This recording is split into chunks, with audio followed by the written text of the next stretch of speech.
Anyone who hasn't bought an electric range for a long time, or it's the first time buying one, have found this information helpful. I'll focus on one brand.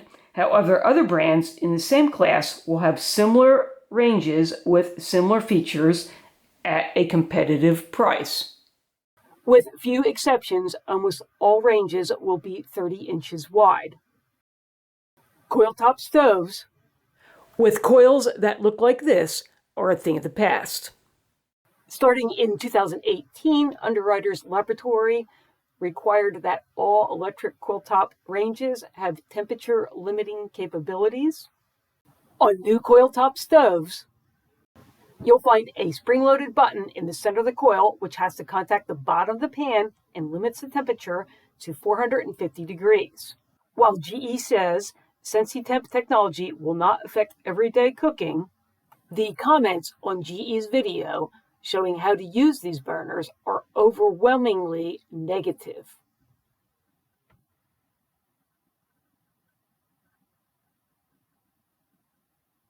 Cookware whose bottoms are warped or bowed are blamed for the poor performance. Glass tops are now the most common type of electric stovetop. The coils are under the glass surface. Again, you'll need flat-bottom cookware. Manufacturers say that you can't use cast iron, though many people do, to prevent the glass from being scratched. I've sanded the bottoms of my cast iron pans and have used them without any problems. There are mixed opinions about how easy it is to keep this type of surface clean. I found that it's easier to clean up minor cooking splashes if I polish the top every 3 to 4 weeks using a glass cooktop cleaner and polish. I do the minor cleanups with a streak-free result using a daily cleaner or a 50-50 mix of vinegar and water, then buff dry with a paper towel. The best way I've found to remove anything that has cooked over onto the hot glass surface is to wait for the surface to cool down and scrape it up with a razor blade, followed with a non-scratch pad and the everyday cleaner. Currently, the GE Radiant glass-top stoves, which is a stove with a burner under the glass top, have a price range from $649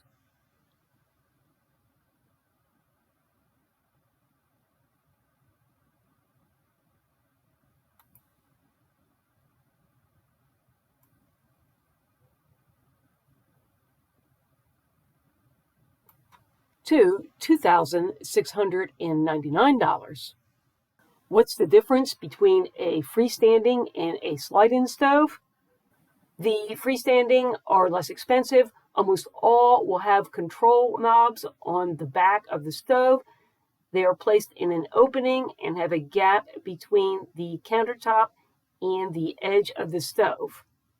Slide-ins don't have a gap between the countertop and the stove and are more complicated to install. Measure carefully. The controls are on the front of the range. You won't have to reach over the cooking surface to access them, though they will be at child and pet level. If a freestanding stove is currently installed, don't forget to ensure that the backsplash will be even with the top of the new slide-in stove. Base level model stoves have 4 burners and may have a dual element burner. The next model level up typically will have a 5th warming burner, and it could have an element with 3 sizes. More features increase the operational learning curve and the price. You can also have your stove connect to Wi-Fi. As we all are aware of, appliances no longer last 35 or 40 years.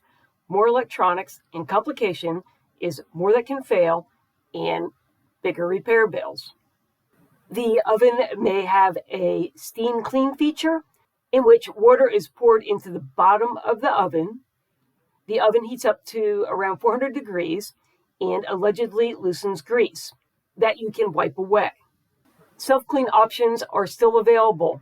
The oven gets super hot and turns grease spots into ash. I often use this feature on this old stove.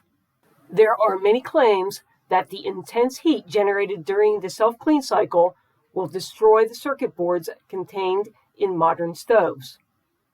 I would be wary of using this feature in a stove that contains circuit boards. Convection ovens have a fan inside which circulates the air for more even heat and faster cooking. Countertop air fryers are an oven with a fan. Cakes and breads don't rise the same way in a convection oven as in a regular oven. If you are a baker, ensure that the fan can be turned off. Induction stoves are the most expensive. They use electromagnetic energy to heat the cookware. Cookware must be flat and induction compatible, meaning it has to be magnetic. Stainless steel and cast iron will work. There are a lot of circuit boards needed to make this new technology work. Plan for expensive repair costs. The electromagnetic field may affect medical devices such as pacemakers. A few tips about taking delivery. Large heavy items often get damaged during shipping. A subcontracted delivery company tried to sneak this refrigerator past me. It had dents on both sides and the back. Inspect the appliance before it is put in place. Refuse delivery if it is damaged, or take pictures and note the damage on the delivery document and negotiate a discount for damaged goods if you choose to keep it. It's highly unlikely that the cord on your old stove needs to be replaced. Remove the old cord and have it installed on the new stove. Or better yet, I have a video that shows you how to install your own and save the installation cost. I hope you found this video helpful. A thumbs up is always appreciated. Click on the channel name and Know How Now to find other videos. And thanks for watching.